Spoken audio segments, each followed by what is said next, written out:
अस्सलामुअलैकुम दोस्तों, welcome back to our channel find Urdu. Scoliosis. Scoliosis का मतलब है रीढ़ की हड्डी का टेढ़ापन।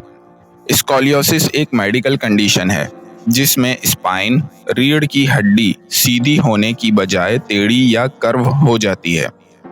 ये प्रॉब्लम बचपन या जवानी में शुरू हो सकती है और कभी-कभी दर्द या पोस्चर प्रॉब्लम्स भी क्रिएट करती है।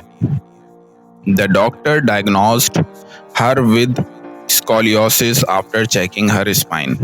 डॉक्टर ने उसकी रीढ़ की हड्डी चेक करके उसे स्कॉलियोसिस का मरीज करार दिया।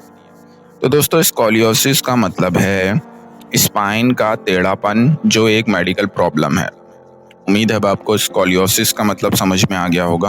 मिलते हैं नेक्स्ट वीडियो में। शुक्रिया।